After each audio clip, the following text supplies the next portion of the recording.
നിയമസഭാ സമ്മേളനം തുടങ്ങിയപ്പോൾ ഒരു 2-3 MLA-മാരെ ആ മുന്നിൽ സമരത്തിനെത്തിയായിരുന്നല്ലോ. അവരെവിടെ പോയി?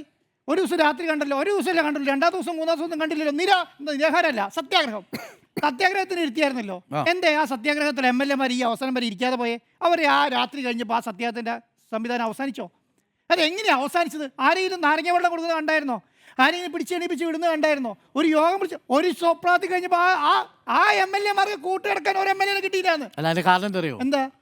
ആർക്ക് വേണ്ടിയാണോ നിരാഹാരം വരുന്നത്? അയാൾ ഹണിമൂണിന് പോയി. അല്ല ഞാൻ പറഞ്ഞത് അപ്പം ഇത് ഒരു സമരം നടത്തുമ്പോൾ ഒരു പ്ലാൻ വേണ്ടേ? ആ പ്ലാനിനനുസരിച്ചിട്ടല്ലേ പോകാൻ കഴിയുക. അപ്പം നമ്മൾ പറയുമ്പോൾ എന്താണ്? നമ്മൾ പറയുന്ന സമയത്ത് ഇതാ സെക്ഷൻ തുടങ്ങി, ഞങ്ങളിതാ സത്യാഗ്രഹം തുടങ്ങി. സത്യാഗ്രഹം 2-ാം ദിവസം പൊളിഞ്ഞു. 3-ാം ദിവസം പിന്നെ എന്താ അറിയോ? പിന്നെ ഒരു ചർച്ചയ്ക്ക് ഒരു വിഷയം കൊടുക്കുകയില്ല. വിഷയം കൊടുക്കൂല. കൊടുത്താൽ എന്ത് ചെയ്യും? സർക്കാർ എടുത്ത് ചർച്ച ചെയ്യും. ഇപ്പം എന്താ സംഭവിച്ചത്? അടിയന്തര പ്രമേയം ഒന്നും കൊടുക്കൂല.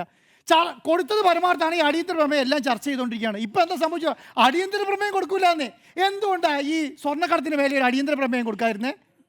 അപ്പോൾ അത് ചെയ്തില്ലല്ലോ. അപ്പോൾ ഒരു കരി വരുന്നത് നോക്കുന്ന സമയത്ത് സർക്കാരിനെതിരെ എന്നും പറയാം. ഇത് തന്നെയാണ് 2021 സംഭവിച്ചത്. 2021 ഈ പറഞ്ഞ സ്വർണ്ണം കടത്തിയതും ഈ പറഞ്ഞ ബിരിയാണി ചെമ്പും എക്കരി അങ്ങനെയാണോ ട്രീറ്റ് ചെയ്യപ്പെട്ടത്, അത് തന്നെയാണ് ഇനിയും ചെയ്യപ്പെട്ടത്.